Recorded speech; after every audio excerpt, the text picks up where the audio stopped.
Family, what's popping? What's good? What's good? What's good, man? We glad to be here. We glad y'all here. And it's been a good Friday evening, man. Good Friday night, whatever your coast is, whatever your time is. But we want to come through, man. Have a good night, man. It's a good mental check. I told my boy, man, he's been working hard, working crazy. I'm pretty sure everybody in the chat, man, is hopefully finished with their day. And for those that didn't know and that do know, we had some unfortunate news, man, with the young guy, 24-year-old Marshawn Kneeland, Dallas Cowboy defensive tackle. He ended up taking his life this week. So I definitely want to start the show off with bringing that up, man, and just remind everybody, check on your mental, check on your people, make sure everything is good because this young man went from Monday Night Football, scoring his first touchdown, celebrating. Everybody pretty much figured his name and knew who he was. And now, we're hearing this part a couple of days later. So tonight, that's what we're going to talk about mostly. We're going to talk about some football, but we just want to talk with the people, man. See where y'all head at. Make sure everybody, man, got everything good. And if you ain't, leave it in the chat, man. We'll discuss it with you. Life, football, your cat, your dog. I don't give a damn what it is, man. We want to check with the people. But Mike, man, what was going on with you, brother? How you feeling? And what you thought about this news when you heard it, bro? First off, I'm doing all right. Doing all right. We took last week off. I kind of needed it. I needed a break. Needed to relax. Been Yeah, working I, a lot of I was hours. gonna make you take one if you didn't. So for sure, brother, for sure. Every now and then you need those. But the Marshawn Kneeland news, man, that came out of nowhere. Literally, it was it was wild to hear about, right? Like you said, we just watched the guy play on Monday night. Block a punt, score a touchdown. This is a young man who everything was looking up for him, as far as the outside perspective, as far as what we could see. I don't, he wasn't a high recruit, goes to a smaller school, ends up getting drafted in the second round Second to, round, yeah. America's team, Dallas Cowboys. Monday Night Football, we're midway in the season. You figure if anybody's gonna have like good mental health at that point, like you're living out your dream. You're doing what you want. Like you got money in your pocket now too. Like you got an Mm-hmm. NFL contract, a second round contract.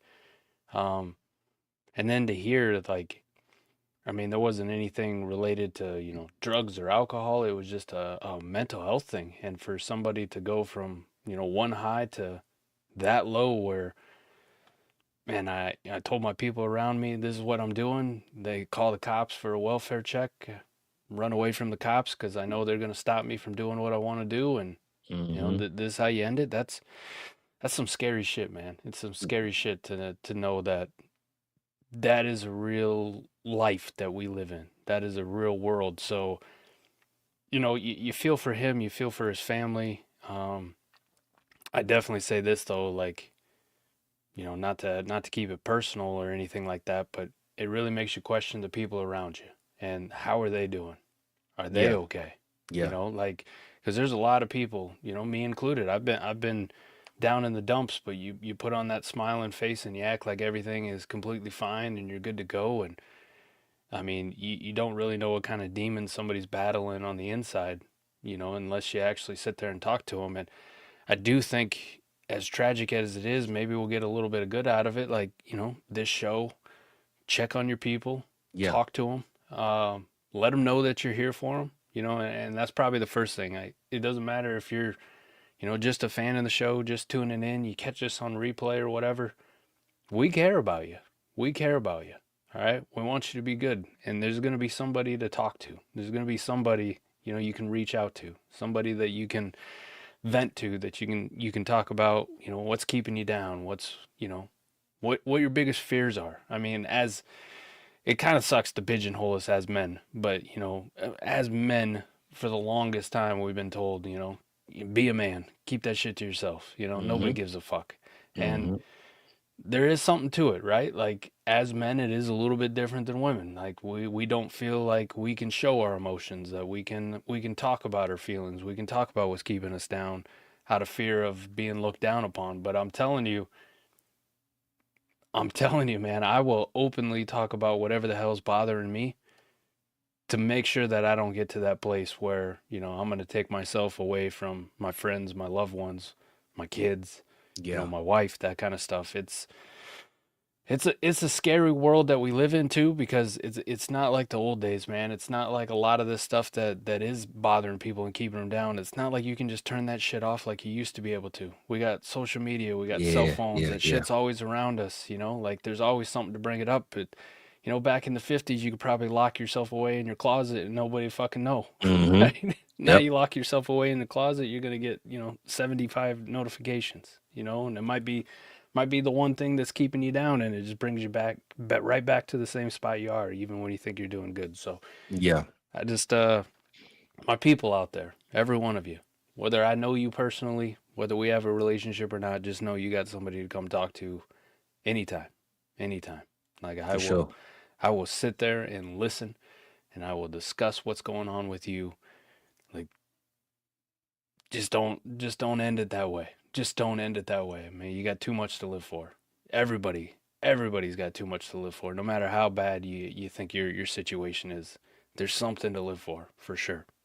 For sure. And just to think, man, you go through as a parent, I'm not sure if he had kids. I don't know his whole life story. I didn't think he had kids from what I heard. But sometime as a parent, you definitely double think things. And we had Lacey, that situation happened earlier this year. And I think sometime the older, these are two young guys, right? 24 years old. I think Lacey was like 22, something like that. And we just think like one, that's like the beginning of before you never even got started. You know what I'm saying? You've been working your whole life. You reached that pinnacle, that peak. And like we just said, man, the guy had a highlight play, the biggest play of his career on Monday Night Football, of all places. And just a couple of days later, whatever happened, whatever triggered, uh, you know, caused what ended up happening. So you just never know. Again, like you said, what's on people's mind. The family called and said, hey, we need you to stop them because this is about to happen, and it happened. So you never want to hear it, you never want to see it, man. And I know they have the number, I believe it's 988 or 998, and that's easy to think about now once it happens, but in the moment, man, you ain't thinking about that. You thinking about the people that you love the most. I will probably remember my mother, father, brother's cell phone number before I think to call this hotline. So I'm just saying that to say, man, you got numbers programmed to your phone. Sound like he was on the phone when he was out driving. So call these people, man. Do what you got to do, but make sure you just talk to anybody, bro. Like when we come up with here on Friday, I was just telling Mike, like, look, I know you've been working every day. We took a Friday off. I did a show this week, Tuesday and Wednesday. Work, my shift, took care of my kids. But I want to come here sometime just to kind of level out, man. Even though I'm tired, I got to get up at 5 in the morning. Sometimes this is my therapy, my session to just holler at the people, man. And when I see the regulars, even when y'all just say, hey, what's good? You ain't gotta say nothing else in the chat, but at least I know you here. And you hopefully we're your therapist too. You might be at work, we get you through your day. You might be in the house, your kids driving you crazy, you on your TV, your AirPods, whatever it is, man. We all here to work together, but regardless, nobody is alone. And if you ever are alone, that's what the Discord is for. That's what this chat is for. And we get notifications too, Mike. So even if we not live, you send a message, hey man, I'm alone. Boom. Somebody gonna get the notification. We might hit you back right away or when we get to it. But just know that everybody has somebody, and just try not to make it end the way this one ended, because you don't want to get to this place in life, man. So unfortunately it happened. Sad it happened. I know I'm a Cowboys fan, but this is beyond football at this point. And I'm pretty sure they're gonna, honor them at some point this weekend. Or no, actually it's a bye week. So they won't be on the field. But yeah, man, it's a sad situation, sad to see, and we definitely wanted to bring it up here. We weren't gonna start the show off no other way, and yeah, we glad for the people that's here, man, and for those rewatching later. Uh, Same message goes to you too. Even if you don't subscribe, you're not, a part of the show. If you come across this, we want you to be safe too, man. So leave a message if you want, or just know that you got somebody around whenever you need them. I think in today's day and age too, it's really important that people find what is their therapy or their escape. And for some people that's going to be work, right? Some people just bury themselves in their work. Don't forget though, it's like you got a house and you got a broken window. You can cover that shit up, but at the end of the day you need to repair it at some point, right? Yeah, So listen, have your escape, have your thing that's going to get you through whatever you're going through right now, but know the end of the day, whether that's seeking help or that's seeking a friend or, somebody that you can trust, you're gonna have to work on it and fix it at some point. Like you're going to have to. You can't keep pushing it off and pushing it off forever. So, For sure. but definitely I would say for a lot of people, because I've been there, man. I've been down in the dumps, but you gotta figure out what your escape from, not even like reality, but what your escape from getting out of your own head sometimes is. Yeah. And like you said, for us, we haven't got to that point of, like as far down as he was, but like doing stuff like this on Friday night, being with you, talking to the people, hanging out with you, Fizz, that's my little bit of therapy. That's my little For bit of sure. escape right there. That's For no sure. matter how bad the week was. I know you and I have talked about it a billion times. We both get on here Friday at the end of a long week. We've been working our ass off, dealing with family, whatever the hell else we're going through, and both of us look run down and we look sad. But the minute that record button hits, it's like, oh, thank God, I needed Yes, this. sir. I Yes, sir. needed this. Yeah. So find what that is for you. But just know those issues don't go away though. You Because even don't. if I have a bad week and I'm down in the dumps, and while this is my escape for an hour or 2 hours or whatever we do, when we're done recording, it's right back to the real world then. It's right back to those demons. So you got to figure out a plan too on how to fix those demons. And if you don't know where to start, that's okay. It's okay to not know. Reach out to somebody. Have them Yeah. help you. Asking for help is not a sign of weakness. It's a sign of strength. It's a sign of strength to be able to bury your fucking pride. It's a sign of strength to be able to bury all the bullshit and go, listen, I can't do this by myself. I don't have the tools. I'm not equipped to do it. I need help. Go get it. Go Yeah. get it. That And, that's what a strong man is right there. One who's and willing to acknowledge it and willing to work on it and fix it. And in today's world, bro, it's easier than ever to find. And you don't look weak trying to find it. So don't ever think that you're gonna look weak. You look more weak when we can't see you around anymore. You know what I'm saying? That's the weakness right there. So I've even spoke out loud that I'm in therapy. I joined therapy a couple months ago and I love my therapist. Miss Dawn, that's my girl. Shout out to her if she watched this. But hey man, sometimes I tell her, like I tell people in real life too, Mike. I say this all the time. Find what you like so you don't gotta look for what you love, bro. So doing this right here, like you know me, I make music. That's what I like. If you take everything away from me in this world, music, I got a beat in my head of all everywhere I'm bopping, that's what I do. That's something that I would never, never, never not want to do. So I would do it for free. I would do it for nothing. You know what I'm saying? So find what you would do for free, and that's your getaway right there, man. If you took everything from me, as long as I got a brain and an ear to hear some beats or some music and some lyrics or whatever, that's my niche. That's my thing. Once you find that, man, you will get it. You'll get an escape from everything in life, bro. Because you can't depend on the internet. If there's no Wi-Fi, oh man, I don't know what to do today. If my friends not answering the phone, man, I don't know who to hang with. You just got to find that one thing that no matter what else is going on, this is you. So find that identity, bro. That's my biggest thing in life because regardless of how long we live, regardless of what we do, the legacy is everything. You know what I'm saying? Like you don't want to be remembered for one thing. You don't even want to be remembered for the short thing. You just want to be remembered for everything that you did, everything you laid down. And when you gone, you can't rewrite your story. It's over with. So you better make sure you did everything you could do while you was here. So every day, bro, I live for the legacy. That's why I make music. That's why I'm here. And I even tell my daughter who's 12 years old, hey, dad writing a documentary. You know what I'm saying? So when you go online, you go on YouTube, you look up Fizzle Dollars, you could say, man, back in 2009, 10, 11, 12, hey, my dad was popping. You feel me? So this is what I'm doing, making a documentary. I'm living this documentary so that when I'm gone, back in the days, you had to have pictures and these big film books and all this VHS tapes. Now we live in documentaries, baby. So we live in these books, we live in these photo albums. So make sure you live in every single day, and you won't have to think about it or regret it when you're gone, man. Because once it's over, it's over. So make sure you're writing that story while you can, baby. Yep. And while you can, man, we're such a shitty society at doing this. I'm one of the worst at it, but reach out to your people. Reach out Yeah, to your people. Just a phone call, a text, a visit to their house in person. How you doing? How's things? You know, I want you to know I care about you today. for I sure. want you to know that you're appreciated.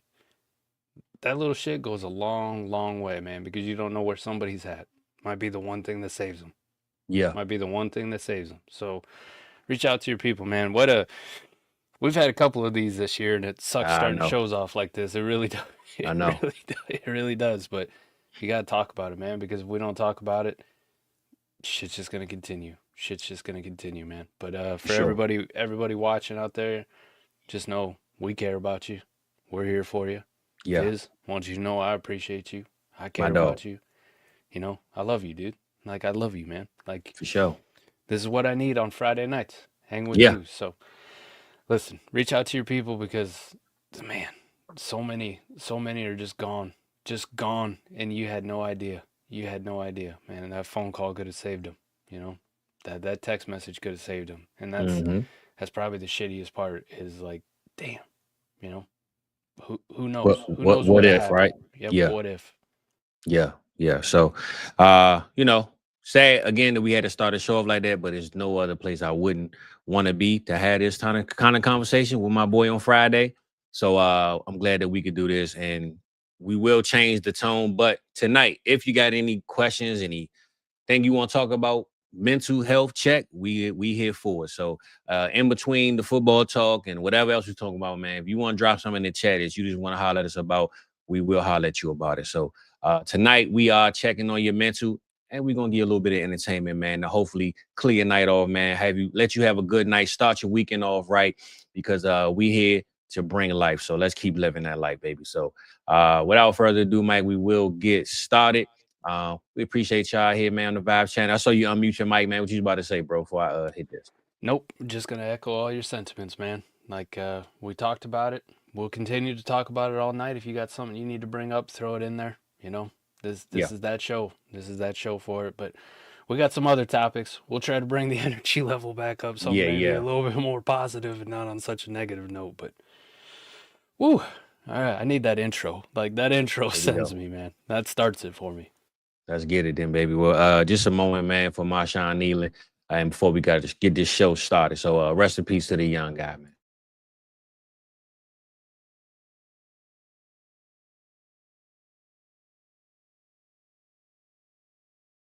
Oh, you motherfuckers. You think you can do this to me? I'm the man up in this space. You the fuck you think you fucking with? I run shit here. I'ma burn this motherfucker down. X-Factor like Dez Bryant, my boy 88. Watch dream light when you living like a heavyweight. This ain't a 1 week thing, we grind like every day. Drop this on Fizzle Friday, cause that's my favorite day. And I'm gonna do it my way, cause that's my favorite way. They tried to put me on the shelf like I'm layaway. Told me it ain't no way, so I made a way. Welcome to South Harmon, I'm glad you here today. Yes, sir. And hey, man, I know we got to switch the tone up, so we're going to try to raise our voices up. We was a little low. Get back cracking, man. Hopefully, we done this the right way. I know y'all know that we doing the right thing. So, Mike, man, we ain't hollered at the people, baby. So let's make sure we seeing all these people we told to leave comments and check in with us, man. Let's holler at them first, baby. So let me do what I usually do and how we usually do it. Get some of that music playing, baby. All right, this is Fizzle Friday. In case you didn't know, I gotta bring it in the right way, man. Shout out to everybody that's here, man. We appreciate y'all being here each and every week. And even if this is your first time or your last time, we still appreciate you, man. So see who we got up in the building, Mike, man, before we get kicking, man. Big Jake. He probably was in here. You know, he's always pre-gaming, then he go get some glizzies and he out for the rest of the night, man. But shout out my boy, Big Jake, man, with the Panther glizzies, man. He holding it down out there. Pops up in here, man. Big hand, little hand up in the building. And hey, man, we got everybody coming through here, man. We appreciate Mike. Hey, Mike, I'm gonna ask you something. I don't mean to cut this. But why do these names change, bro? Every time I try to go through my names, bro, it always this name change. You see, everybody got names and letters and numbers behind their name. Yeah. When the hell did YouTube started? I gotta cut my music off just because of this, and it's pissing me off because I be knowing everybody's name until I started the show. I'm like, damn it! I just spoke to my guy earlier in the chat, and every time I see this, my damn names change, and it pisses me off, bro. I gotta remember logos now, and it's starting to like really piss me off. We need avatars. Everybody just needs a please individualized avatar. And I know exactly who this is. They mock draft my boy mock draft with us the whole summer. I just cannot think of the name because I know it's not this. I know it's I'm out not on this one. I got too no high fucking to see you. I know it ain't. And I got it right here, bro. But I cannot think of the name because the damn name changed. I don't know when this happened because when I look at the AMAs, it's not like that. I don't know what happened here. Like, I have no clue what's going on. So YouTube's fucking with you, man. That's YouTube, man, they ain't feeling the vibes, baby. They ain't feeling the vibes, baby. No, But, they're on that ESPN bullshit, so there they're we fucking go. with it. That's what it is. And I hate to say this, I only recognize my boy DR because he had a orange D, and I remember Rock said, "Oh, orange D." I said, "Listen, man, Orange D. It's a capital D too. That's what I'm a saying. big I'm D, just not little saying. Come on, YouTube. There we go. My boy EB, man. Eric Bryan. We appreciate you, big dog. I knew who this was, man. I just can't. This damn YouTube thing, man, is just driving me freaking crazy, man. We gonna have to figure this out. Chat GPT it. See if we can hook him up, man. But we appreciate y'all being here. My boy, Mr. Voorhees, full show. And Mike, man, we 20 minutes in, man. We had a good start, I believe. Hopefully, we gave the people the message that they needed to hear in case they thought they didn't need it. Because sometimes you are kind of oblivious to what you need to hear. And sometimes you just need to hear it, man. So we glad that we got to bring that to the people. But how you feeling today, though, big dog? I know this week, man, was a good week of football. Monday night, we lost to the Arizona Cardinals. I know that made you happy. And then we had trades. We had breaking news. We had Jacoby Brissett won the starting job over Kyler Murray. We got a whole week full of crazy madness going on. And I know you and Adam broke down some stuff on Wednesday, man. But what you thought about these trades, man? I'll just say this. The big name teams like Buffalo, the Chiefs, the Eagles, right? Y'all made a trade, which we know what y'all do. I don't even count y'all because you're going to make a trade even if you don't need one, right? So I don't count y'all when it comes to trades, man. Philly just make a trade because they just like, look, I need to do it. They holding picks in their pocket. Yeah. They play dynasty. We know that.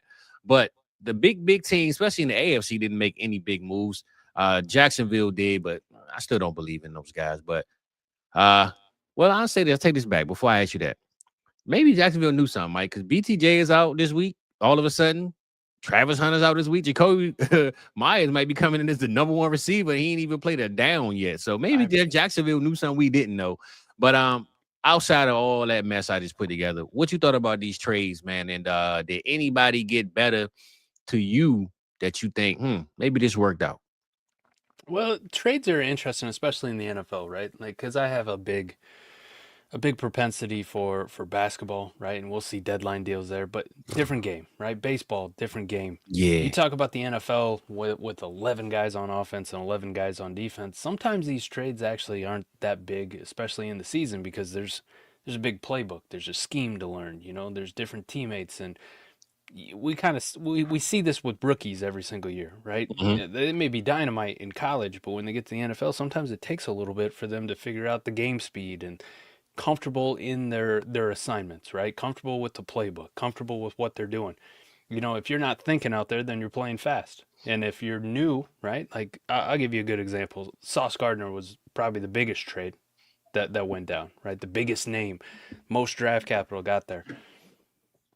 At the corner position, he could be all right if they tend to go more man-to-man stuff with him. But if they got these exotic zone coverage schemes and stuff like that, he may not play very well to start off, right? He may not be the Sauce Gardner that you know and love from the Jets because he's trying to figure out what his assignment is in this coverage, right? He's not playing with instinct. He's playing with, damn, I got to be here and I got to be here. What does that call mean again? Oh, the safety just audible to something, but I don't remember what the hell that was, right? Like, these are they're professionals, so they're going to put the work in for sure, but when we get to NFL trades, it always feels like we get these and we think they're just going to hit the ground running every single time, and sometimes it takes a little bit. So it's tough to say, like, you'd like to see the big teams go out there and make some big splash moves, and we get all excited and we got something to talk about, but a lot of NFL teams, when they look at the trade deadline in season, they're like, we're kind of just good with what we had. Maybe this player at the end of the day isn't as good as the one we could have gone and gotten for a third or whatever it is, but he knows our scheme. He knows our playbook. He knows where the hell he's supposed to be. He's going to do his job. What Bill Belichick preached for decades, do your job. I would have liked to see some more offensive trades so we could have got more excited in fantasy. And essentially all we got was, Rashid Shaheed and Jacoby Myers. Yay. Ooh, some wide receiver threes on the move. Awesome. Yeah. Brees Hall to the Chiefs would have been fire. That would have been nice. If a Brian Thomas Jr. deal actually did get done that was being rumored, or an A.J. Brown deal, it would have been fun stuff to talk about. For sure. And maybe would have had some real fantasy implications. But all the big trades ended up being on the defensive side of the ball. I thought it was most interesting that the Colts are really we're going for it, man. We think we got something in Daniel Jones. We think we got the team. We're playing well this year. We need another corner. So let's go get, in a lot of people's estimation, outside of maybe Pat Surtain, the corner. Let's go get the next best, the one that was available. It'll be fun. It's going to be fun to see. A lot of deals really shaking up the whole how you start your Madden franchise, right? You may be 7-8 weeks into your Madden franchise and be a Colts fan and fuck, I got to start over again. I got to start fresh, right? I need Sauce Gardner on this team. So it'll be fun to see. I don't know how much Jacoby Myers is going to impact the Jags. Like you said, they probably knew a little bit of inside information about how Brian Thomas Jr.'s ankle was. Diami Brown also is a little banged up. I don't know if he's going to play this week, and obviously Travis Hunter on injured reserve. I got a little pushback on my Rashid Shaheed take on Wednesday night. There's some Rashid Shaheed fans out there. I get it.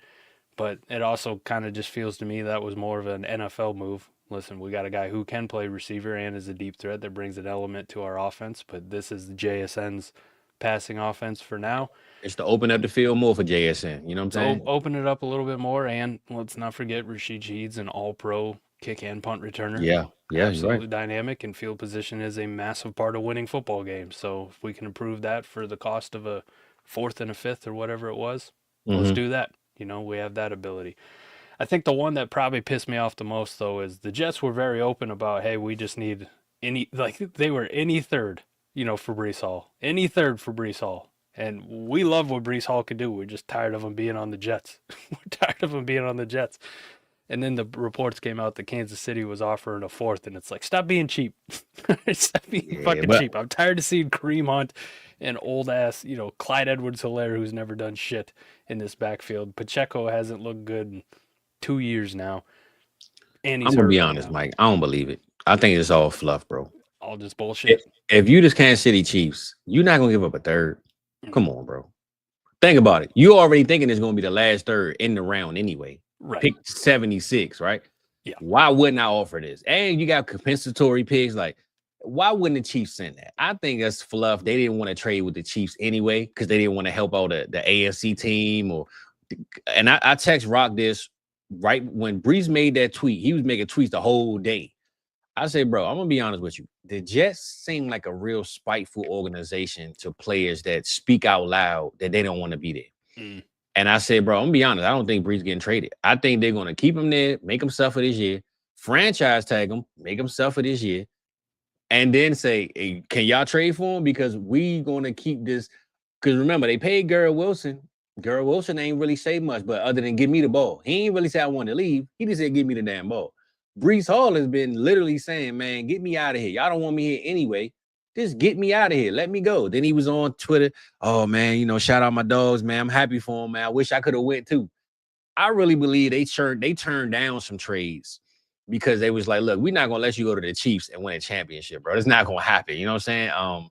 I think it was the Jets just turned that down because if I'm the Chiefs, if I got Pacheco, who's a 7th round pick, Kareem Hunt, who we all know is done, you might trade for Brees for that third and pay him next year because he can be your starter for the next 2, 3, 4 years coming in. And we know Brees ain't washed up. I just don't see them saying, nah, a third is too high, man. We can't do that. I don't see it, Mike. I think it's fluff, if you ask me. I think it's all BS, bro. I don't know. With a lot of the way these deals go down in 4th rounders and 5th rounders and 6th rounders and pick swaps and the later stuff, teams, I hate to say this, but it feels like NFL teams overvalue their draft capital, right? That's true too. If we put that in dynasty terms, right? Could you imagine getting some of the deals that they get done for, 3rd round picks and 4th round picks, the players on the move, right? If we put that in dynasty terms, it's dude, who really gives a shit about your 4th round pick? Yeah. And then we think these guys, we know the hits, but dude, if you go back and look at some of these draft classes, like dudes taken in the 3rd round, the 4th round, the 5th round, yeah, you may have a hit, and you're like, damn, that was found money. You know, they did find a Milton Williams who goes on to have a big contract with the Patriots and that kind of stuff, and played with it. We'll find some of those guys, but you're gonna find a lot more guys, especially when you go deeper into classes. You're like, who the fuck was that guy? Mm-hmm. I never even heard of this dude. Like he'd never even had a cup of coffee in the NFL. He was barely on a roster. So I don't know. I feel like NFL teams always overvalue their draft picks. They really do. And it really hit me. You remember when Lamar Jackson was available for, 2 first rounds? Like the Ravens were like, we'll give up Lamar, right? We don't want to pay him the contract. We'll give up Lamar for 2 first round picks. And not a single fucking team reached out for Lamar Jackson, man. Not a single team. And we all thought team. Atlanta was going to do it. I was hyped. I thought Atlanta was locked into that, but it's just weird when they do decide that they want to give up draft capital for players. It's like, you really gave up, 4 firsts or whatever the fuck it was for Deshaun Watson? Yeah, Damn. yeah. I mean, damn. Yeah, I mean, yeah, you right. Well, I say this: if I'm the Chiefs, right? Because I'm thinking about the Chiefs. That's the name we heard. You took Clyde Edwards in the 1st. You took Sky Moore in the 2nd. You mean tell me a 3rd for Breece Hall ain't bad? You know what I'm saying? Like, come on, man. Let's hook it up. Get Breece Hall up in the building, man. That's wild. It's wild. That's all I'm saying, bro. So, it is what it is. It didn't happen. I do believe Breece Hall might pull a hammy in practice this week and say, "Listen, man, I would. I think it's coming. I think I'm scared for. I'm scared for Breece come playoff time in off dynasty fantasy leagues. I'm nervous because I don't think he really want to be out there. The only thing I would say that maybe he doesn't do something like that is we don't think about it a whole lot, but a lot of these guys got incentives based into their contract. Hitting certain yardage or certain touchdown totals, certain catches, tackles for the defensive guys, sacks, that kind of stuff. So listen, as much as I want to save myself, if you're also telling me I get $250,000 if I get another 300 yards rushing, and we talking New York, that thing gonna be taxed 50%. It's fucking Shark Lavoie from any given Sunday, right? That's what it is. Don't you drop me. You right. I'm worth $1 million. Yeah. Hey, look, my man got carted off, but he's thinking about $1 million. That's it. He waving everybody. Nah, I'm with you on that. Shout out my boy Big E too, though, man. Shout out, what's good with you? We got ATM in the building. What's good with you, brother? But yeah, Mike, I think, man, but like, I'm hearing you talk about these trades. I ain't he's saying about the Cowboys, though, man. You kind of skipped that team. What's up with it? Oh, you guys did stuff? Yeah. We ordered some New York pizza, baby. That's what they brought down to Texas. Do you think you're any better? And 2025, no. Okay. No. So I'm keeping 100. So I'm gonna be honest. I said this on Twitter, bro. There are dope dealers and there are hope dealers. Jerry Jones is a drug dealer that sells hope. He knew after Monday, man, we lost the news and this and this. I gotta do something. And now, remember he said before the game, I got this trade tomorrow morning. It's gonna come out. When it's Logan Wilson, you could hold a trade like that. Because now if we would have woke up in the morning on a bye week and we heard it was Logan Wilson, oh, all right, cool. Yeah. No worries. But when you lose and you telling us you got a trade that's breaking in the morning and we hear it's Logan Wilson and that's it, oh, hell no. We need something else on top of that. And I think after that loss, he got on the phone immediately. Hey, man, I'm going to look like a damn fool if all we got is Logan Wilson. And I just said, we just made this franchise changing trade. So I think he got on the phones quick Monday night, Tuesday morning and said, I need to make a deal because the people that forgot, Steven Smith was up in the room, up in the press box with me chilling. He dapped me up. He about to clown me on ESPN tomorrow. I got to sell some hope to the people, baby. I got to bag it up, zip it up, wrap it up, and duct tape. He's a hope dealer, bro. He knew the fans, the media was going to dog the Cowboys for a week. So how do I reverse this? Hey, man, I'm going to call the plug up. We're going to cop a new key, and we're going to sell some hope to the streets, baby. That's exactly what he did, and I think, we bought into it. The fans did anyway. I think it's the 2026 and beyond move, but 2025, man, I'm good on them guys, man.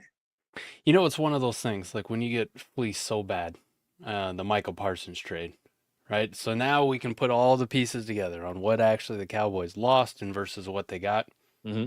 And it was like, I saw somebody put it out there where they get Logan Wilson, they get, Quinnen Williams, right? They give up Michael Parsons. And they gave up a 2nd round pick and some other stuff, right? Essentially what they did is they took an earlier second and they moved it up into a later first. They move up like 12 to 15 picks from the second round to the first round. And instead of Michael Parsons, you got Quinnen Williams. Like, now, Quinnen's a great player. He's a great player. He's not fucking Michael Parsons. He's not even close. He's not going to mean that much to the defense like Michael Parsons does. And Quinnen's fantastic. He's fantastic in his own right. But there's a big difference, right? Like,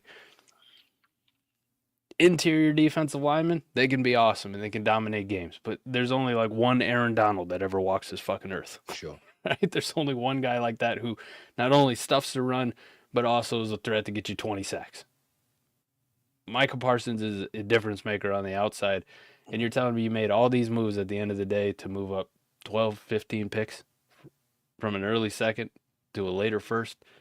It's like, man, this is a bad dynasty move if there ever was a bad dynasty move, right? It's like, I don't know. Let me put it in like dynasty terms, okay? Yeah. You got Josh Allen. Allen. After you make some moves and you trade away Josh Allen, you end up with Jared Goff, and you got somebody's late first, but you got an early second. Woo! Yeah. Like you gave up your early second for their late first. And at the end of the day, I gave up Josh Allen, but look, I moved up into the first round again, baby. Like we're ready to rock. You're in the same fucking predicament. It's I don't know. It just didn't feel that great to me. I was like, oh, okay, well, they're making some moves. Quinnen Williams, that wasn't a bad package, but then you factor in what they actually gave up Michael Parsons for, and you go, huh, this sucks. I will say this. I like how the Jets finessed it with they have the earlier pick in 27. So whatever first it is, they have the earlier one. So no matter which team it is, if the Cowboys stink or the Packers stink, we got that pick. So they did one of those NBA deals, contingency deals, whichever one's best, or top 3 protected, that kind of shit. They definitely did. That's the first time I heard that one. Pick I mean, swaps. I'm sure it probably happened before, but I heard they have the earliest one. So no matter which one of y'all suck, because I'm sure the Cowboys had pride and probably said, listen, we gonna be winning, so y'all might as well take the Packers pick. And then they probably said, nah, the Packers gonna be better than y'all. We don't want their pick. We want y'all. So then they probably said, all right, you get the earlier one then. You know what I really feel bad for, man, is like this comment right here. I love you, E. But you're buying in the hopium. You're buying the hope deal. Look, the hope deal. I snorted some of the hope, man. You know what I'm saying? White lines, baby. White lines, man. Listen, I'm sorry. I bought into it. All right. I bought into it just now for 2025, though, man. I say this. If we don't get George Pickens signed, it's over with next year, too. So we need to make sure George Pickens get paid, and then we can come back and address it. Just hope Jerry doesn't try to strong arm him, because that was one of the best deals you guys have made in a long time. You fleeced the shit out of the Steelers for George Pickens. Fleeced the shit out of him for him. Well, I'm going to say this, though, Mike. If it ends with him walking because Jerry tries to strong arm him. Yeah, but I'm going to say this, though. The one thing I will say, unfortunately for George Pickens, for himself, a lot of teams don't want to pay him a lot of money because they're going to think of retract to the old days. So I think Jerry has the upper hand on, listen, man, I want to pay you. I want you here. A lot of other teams don't really want to pay you. And you don't want to go to those teams that want to pay you. So just stay here. You know what I'm saying? So I think on George Pickens, we got a little bit of an edge because the top tier teams, unless you like the Chiefs or Buffalo and you ready to stamp it and win it all and make this big move, I don't think he want to go to the Panthers, the Saints. I don't even think them teams want him because they going to understand that, man, we about to pay this man $90 million guaranteed and be pissed off every week. So I think we got an upper hand just because of the relationship that's building and the trust factor of, I don't think a lot of owners really want George Pickens. That's why the trade wasn't made with other teams. So I think we kind of got an upper hand, detriment to his own fault, though. Absolutely, too. Like, I think the Jets, I love what the Jets did. I love what the Jets did, too, because they're kind of like a savvy, whoever fuck is running that team as far as the GM. I think what they're doing is they must have some dynasty roots to them, too, because they're like, listen, 26 class is okay, and I'm out here being like, put the pitchforks away. It's not that bad. It's decent. But the 27 class, whether it's defense, offense, quarterbacks, running backs, whatever the fuck you want, is absolutely loaded and stacked to the tits. And I love the Jets being smart and like, listen, we could ask for your 26 picks, but listen, we want that 27 one. We want that one 2 years out that you're not really thinking about. We're thinking about how loaded this fucking class is going to be. Yeah. We're thinking about, listen, we get multiple, because they got one off the Colts in that deal. They got a 27 first out of the deal from them as well as the Cowboys. They're going, listen, our pick's going to be playing dynasty. Yeah, we're playing the long-term game. We might be shitty this year, and we might be shitty next year. But in 27, we got an early pick. Listen, you know what would go really well with that franchise quarterback that we're going to take? Listen, also having the ammunition to go get Jeremiah Smith or go get Ryan Williams or whoever the hell else it's going to be to pair him with him right off the rip, and then still have another pick available to maybe build up the offensive line a little bit more or get that defensive player that we need. I love what the Jets are doing, actually. It's like, fuck it. Fuck it. Everybody must go. Now, the crazy thing is they put a reasonable price on Breece Hall and still couldn't get him out the fucking door. Yeah. And I'm going to be honest. If I'm Aaron Glenn, I'm like, hold up, bro. What y'all telling me? Y'all want me out of here by 27? Because you giving me nothing to use this year and next year? Oh, hell no. I think he might get a pass, man. I know. I will hope so. I just hope they're not building this team for the new coach in 2027. But I also don't have a lot of faith in our minority coaches with jobs like this. Like, there we go. I hate to fucking say it, man, but I've seen it time and time again. I think back to Vance Joseph, and I always forget the other guy, the Cardinals coach at the time. But not Green, right? Steve Wilkes. Steve Wilkes. There it is. We had two brothers coaching in their first year. Both teams ended up being ass, and they let go of them before the year even got over. They're like, get the fuck out of here. Like, we done. And yet we can get a Josh McDaniels in for multiple years. The man drafted Tim Tebow. Tebow in the first round, bro. Fuck it. He's safe. We're going to keep him. So I would hope that they have faith with Aaron Glenn and they let him build his culture in the way that he wants to do it, and they give him the next 2 years. Yeah. And then say, listen, in 2027, bud, when we got you all this draft capital, you better fucking show us something. You better show Adam us Gase that, man. They got to give Aaron Glenn a pass, man. Adam Gase was one of the worst, man. You better show us that Dan Campbell Detroit Lions where you guys were bottom fucking dwellers and they were bad in Dan Campbell's first year. You better show us that, oh, wow, the Lions are actually pretty competitive. They might be dangerous here down the road. You better fucking show us that in 2027, Aaron, or you are out of here.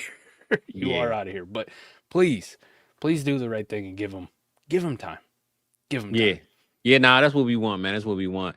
ATM, man, they was smart because the Packers is gonna be garbage, man. So they better off not taking the Cowboys pick, man. That's what I'm saying. But I will just say this, Mike. Speaking of shit, man, I wish I had the damn thing. I don't have the picture, but certified shit, Mike. For those that didn't know, you can't spell certified. I'm not about to spell it for you, but you put certified sh.it, and right now, man, you click on that certified shit. You type in whatever jersey you're trying to get, you put in promo code TURF, TURF, you get about 50% off a jersey, Mike. So, damn. I just say right now, your boy Cop that Kyle Pitts jersey is on the way. I got my daughter a CD Lamb jersey she don't know about. And I say this, a couple weeks ago, man, I got this right here. Mike got that Lamar Jackson, baby. And you feel me? So, I'm just saying right now, certified shit, certified sh.it. Once you pick the jersey, it should say, put the jersey in my cart, put TURF as the promo code, TURF, take like $30, $40, $50 off, baby. So make sure you hit that link, man. Your boy got some jerseys coming through. And when you getting that new Quinn and Williams joint? Mike, I'm gonna be honest, man. I looked up a Dez Bryant. I'm just not even on Fanatics no more. It's over with. So I said this CD Lamb was on there. I found the last time they had this promo code thing, Mike, they didn't have Kyle Pitts on sale. They had Lamar. That's when I got Lamar. I got Lamar 2 weeks ago. And I'm like, how you got Lamar and not Pitts on sale? It don't even make sense. Now I come back, they had Pitts this time. So I got the Pitts. Mbuka, that icicle creamsicle one is on there. They got some heat on it, baby. So certified sh.it, promo code TURF, TURF. And once you put that in the cart, man, get you a jersey. Let us know if that happened for you. If you end up getting something clean, let me know about it. But Yes. Hell nah. Now's E. the time. Hey, Now's the E, I'm time, gonna bring E. this. I'm gonna bring this to work next week. Give her this. She can have my jersey. All right, bro. You can have Let's my jersey. Come go. on, man. Your Let's daughter go. named Raven. She can't be wearing no damn Eagles jersey. All right. Definitely can. Nah, It's a bird. hell nah. It's a fucking bird, Fizz. It'll be fine. Nah. Hell nah. She got named after the Ravens. We can't have her wear no damn Eagles jersey. All right. Let's hook it up, E, for real. But yeah, man. But speaking of football, though, Mike, since we did talk about whatever the earlier news, man, we got to talk about a little bit this Thursday night game. The absolutely worst game, maybe of the season, because I'm gonna be honest, I thought Denver Broncos was gonna watch this team. And EV has this pick'em thing going on with South Harmon pick'em. Hey, Mike, I'm gonna be real with you. At about 750, they had the Broncos with a plus like -10. I mean, -9, 9.5. At 750, I changed my mind. I said, nah, Broncos, they can't beat nobody by more than 3 points. I'm going with the Raiders. And thank God I did, because man, did the Raiders try to lose it? Well, the Raiders did lose the game. Did the Broncos try to lose this game? Because Raiders missed 100 field goals. Geno and got hurt. I want to ask you, Mike, because you should know this, right? How good is Kenny Pickett? And the reason why I'm asking you this, because Geno was out there with one leg and 3 toes, making sure he ain't lose his job, man. He was like, hell nah, coach. I'm good. I'm limping like he was limping so bad, and he refused to let Kenny Pickett take the ball and go in the game for him, man. So, how good is Kenny Pickett? I was trying to figure this out, man. You know Pete Carroll's not pulling his guy when he says he can go, right? You know Pete Carroll's not pulling Geno. That's his guy, for good or bad. He's going to ride him. He gave him the contract. He traded for him, right? Well, that's him. He act like he was nervous last night, bro. He was, how you limping the whole way to the field, and then like, come on, man. I know Super Bowl champion Kenny Pickett is ass. Okay, I know he's ass, but Geno's major ass. Geno's been ass, Mike, 98% of this year so far. It's the cornrows, man. He got to get rid of them, man. This is Jerry Rice effect right now. He got to get rid of them damn rolls, man. He had moments when he was in Seattle. You know what I mean? He did. But it's a buyer beware tale on all these quarterbacks, right? Daniel Jones, right? Just pointing out the fact that Daniel Jones is coming off a really bad game. Buyer beware on these rebound quarterbacks is, we got film on them. Like, we've seen enough where, like, damn, dude, you didn't really just turn this around. Like, you didn't really just surprise it. Baker Mayfield is probably the only one that really solidified himself and just continues to play well. But it's also a much different case than, say, a Geno Smith, because Baker played so fucking well in his rookie year. Like, he set rookie records in his rookie year, playing for Cleveland, for fuck's sake. Playing for Cleveland. I had the city behind him, bro. They was running to jump through a wall for Baker. Like he took him to the fucking playoffs. Yeah. Playoffs? In Cleveland? You sound just like it too. Baker took him to the playoffs. Like, he played well in his early career. He did. And then the Cleveland dysfunction got to him, right? The at home with Baker commercials. Thank God that shit's over with. And then he bounced around. He played well a little bit for the Panthers and then was terrible. And then it was like, okay, we're done with Baker. Baker's shit. And then he winds up in Tampa Bay. And you missed a step, Mike. You missed a step now. Has just gone on. You missed a step. Completely fine here. All right, let's just talk about this one too. Darnold is playing well for the most part this year. Now, we think about how great he played last week, and everybody's out here sucking him off. How well he is. Does anyone want to acknowledge what happened the week before? Did we fucking forget that he was ass the week before? Did we forget that last year, when the fucking money was on the line, Minnesota Vikings, well-coached team, Justin Jefferson, TJ Hawkinson, Jordan Addison, a chance to win the fucking division against the Lions, shit the bed. And then the following week, when he had to play in the playoffs, guess who shit the bed again? Sam fucking Darnold. Hey, man, well, you know, in Minnesota, man, those Vikings, they took a lot of souls, and Ghost was pretty much flying everywhere, man. The ghost of the captain ship, man, was everywhere.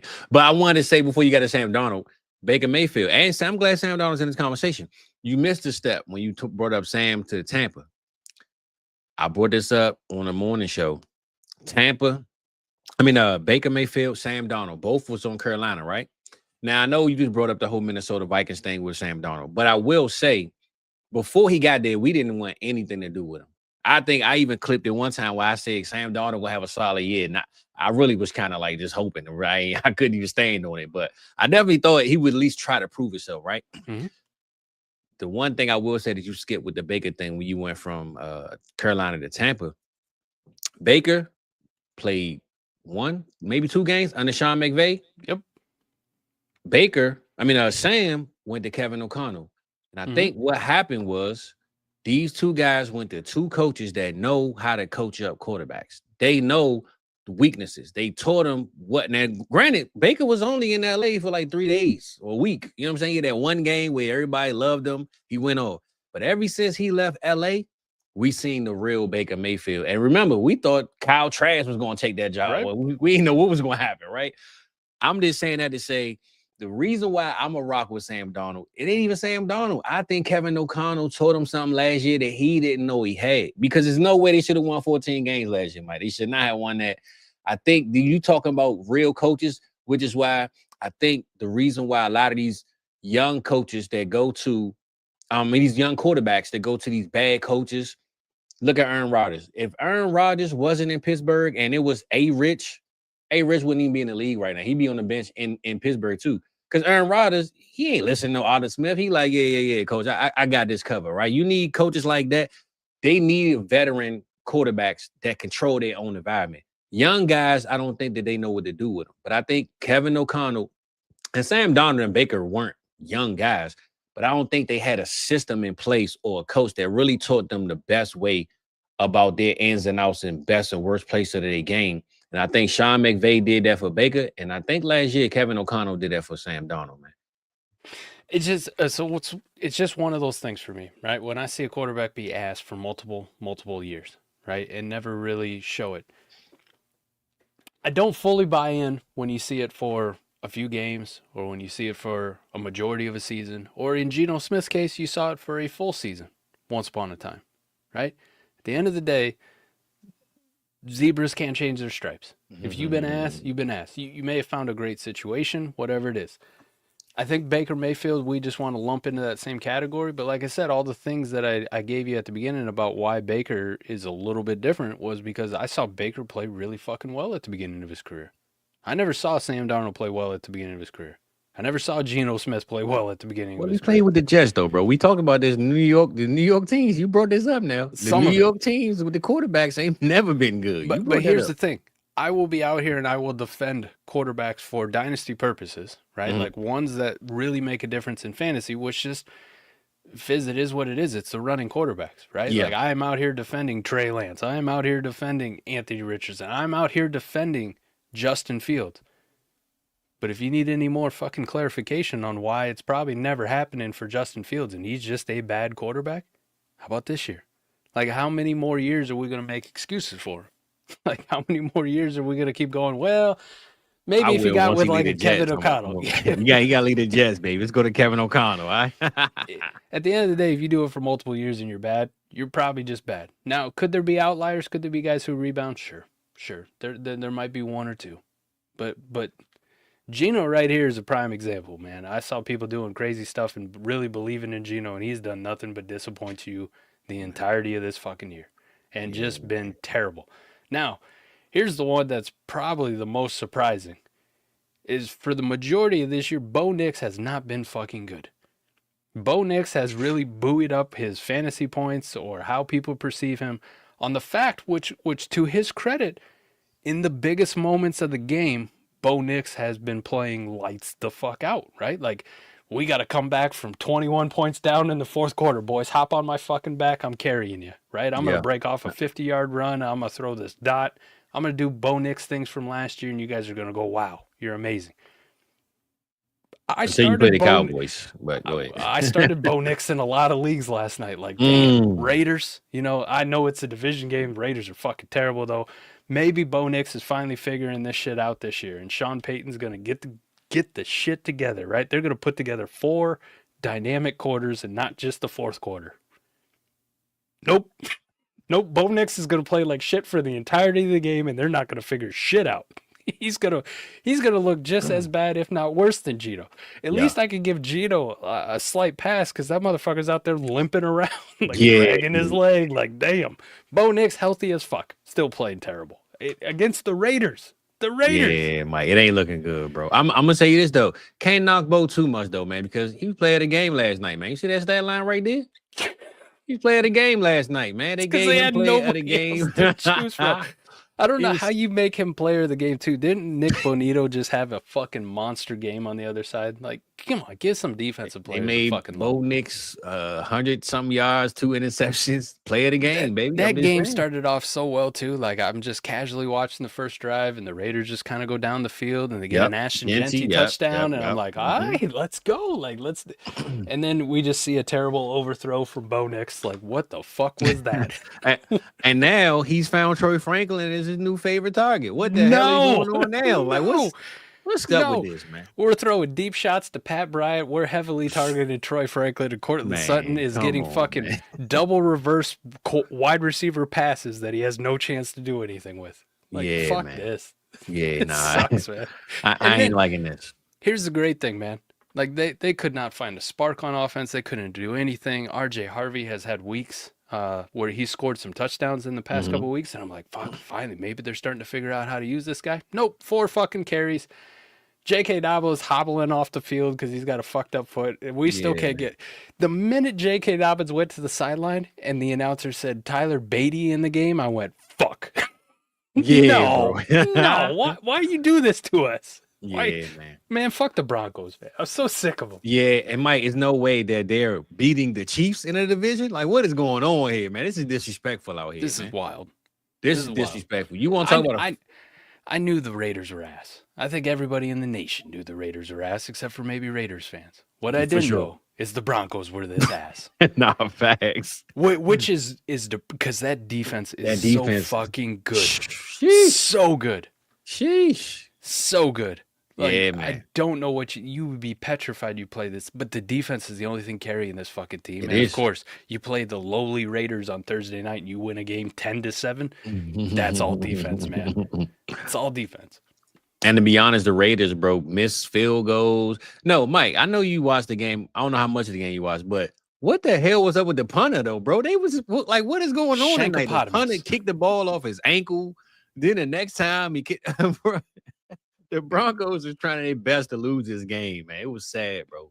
Yeah, the punter's frustrated. Like, offense, you got one job. Pick up some fucking first down. Stop doing 3 and outs. I'm tired. My foot hurts. Okay? I'm telling you. I don't want to be out here. It's not like the Colts have been for most of the year where the Rigoberto Sanchez don't even have to jog on the field, man. He's just sitting there eating Cheetos on the sideline. Like, you guys are going to score every time. We're good. Well, Mike, I'm going to be honest, man. I couldn't think of what to talk about tonight, but I damn sure thought about that game this morning, and I said, hey, somebody open, man. It's these dudes out here with with the helmets on backwards. Somebody's open down there. Let me just throw the ball. All right. I figured that one made the most sense to talk about because last night was a hell of a joke, man. I'm just glad I picked the Raiders on the spread, and I was a little nervous because they kept missing field goals, but they came through for us, man. For me anyway. I mean, at the end of the day, it was a gross-ass game. It was. We got an Ashton Genty 60-yarder and a touchdown, game out of it. Yeah. Double-digit fantasy points. That was about the only thing you could walk away from going, woo. I mean, fucking Brock Bowers came off a 40-point week the week before, right? And their game plan this week was, we're going to throw it to him 3 times, man. That's all we traded away Jacoby Myers earlier in the week. We ain't got nobody else. We picked Tyler Lockett up off the street. Like, he begging. Right? Get me out of Tennessee. Get me to a better situation. Surprise, Tyler. It's just as bad. Yeah, it's just as bad, man. It might be even worse. It might be even worse. Right. At least with Cam Ward, you could wake up like, all right, man, I got the young guy around. He gonna give me some energy. Gino is deflating the energy in the room, man. So 3 targets. I don't know. 3 targets. Man. Here's the real thing, man. How fucking bad is Jack Besh? Mike, you want to talk about mock draft season? This dude was late second, early third, mid seconds. I'm talking about, bro, every mock. I remember seeing them go one time in the third, and I thought people was crazy. Like, hold up, man. Y'all disrespecting Jack Best like this? Man, please. You tell me coming into a Thursday night game where we just traded away our number one receiver in Jacoby Myers, right? Time to step up. And then I look at the box score and I go, damn, Brock Bowers only had 3 targets? Geno Smith threw the ball 26 times? How many did Jack Bash get? Wait, 1? 1? Bad, man. 1 fucking target? I think Michael Mayer might be their number 2 receiver right now, to be honest with you. Unfortunately, you are kind of correct. I mean, he had 4 targets. Yeah, like I said, one behind Ashton Genty, who was the second leading receiver. I think Ashton Michael Genty Mayer had 5 targets. He caught 3 of them for 3 yards. Yeah, Michael Mayer may be their number 2 receiver right now, man. It's looking ugly in Vegas, baby. Dude, what is this whole fucking division? I mean, the Broncos are 8-2. Like you said, they're beating the Chiefs. They're leading the Chiefs. But we got the Chargers out here who can't keep an offensive tackle healthy for more than 5 seconds. I bet Trevor Penning, you know, you and I, shout out you and I Panthers. I fear for him. Good luck. They've lost like everybody else. Trevor Penning probably steps into that facility and already like, damn, my knee hurts. Listen, man. I'd rather get injured in LA than to be healthy in New Orleans right now. Man. I don't know, man. You ever had a beignet? Nah, I haven't. Listen, I know the weather's better. The women probably look better out in LA than they do in Louisiana. You know, I'm not saying anything, but a good beignet will make up for a lot. Right? Good beignet will make up for a lot. And he's a big guy. He's a big offensive lineman. He's from the Midwest, you know. Just saying. He might have preferred to stay in New Orleans. Nah, we ain't gonna win shit out here. Nah. But I got beignets. Yeah. I don't know, man. I just think this division is crazy. It's crazy to think about that the Broncos are even winning. It gives the offense time to get their stuff together, but this defense is so good. It's just crazy to think. Bo Nix. It's the state of the AFC though. It is. Right. You look at the AFC East. Right? The Patriots are playing well. The Buffalo Bills are good. Yep. Both other teams in that division, complete dog shit. Yeah. Fucking terrible. The Pittsburgh Steelers are leading the North. The Ravens have 3 fucking wins. The Bengals can't play defense. They don't have Joe Burrow. Fucking Joe Flacco's out here throwing the ball 77 times a game because that's all we can do. Right? We got to score at least 70 in order to stay in this game. And the Browns are the Browns. The Browns are going to Browns. I mean, 3 fucking terrible teams in that division. The Colts out here leading their division. Looking good for the most part, other than last week. It was bad. The Jaguars, we all think they're frauds as fuck. They win. Their defense was winning them games because their offense ain't did jack. The Texans, we don't know what the hell's happened since C.J. Stroud's rookie year. That shit has gone in the toilet. Tennessee Titans are terrible. So at some point when these AFC teams play each other, somebody got to win. It just so happens right now it's the AFC West, right? We think the Chiefs are fairly good, fairly decent, right? Pretty good team. The Broncos, we don't know, but they're better than a lot of these teams I just listed off, right? They can win 10-7 games because that defense is so good. And then the Chargers, even without any offensive tackles, it's like eventually, you know, we're just better than you. Like, we're just better than you. Justin Herbert's going to do some shit. And then you got the lowly Raiders bringing it up. So I think it's just the state of the AFC that the Broncos are literally sitting here at 8-2. It's like, that doesn't feel real, but listen, you got to play AFC teams at some point. You're going to get free wins. Just so happens you got all yours early. Yeah, it ain't looking good, man. I think I will say this, hearing what you just said, how you broke it down.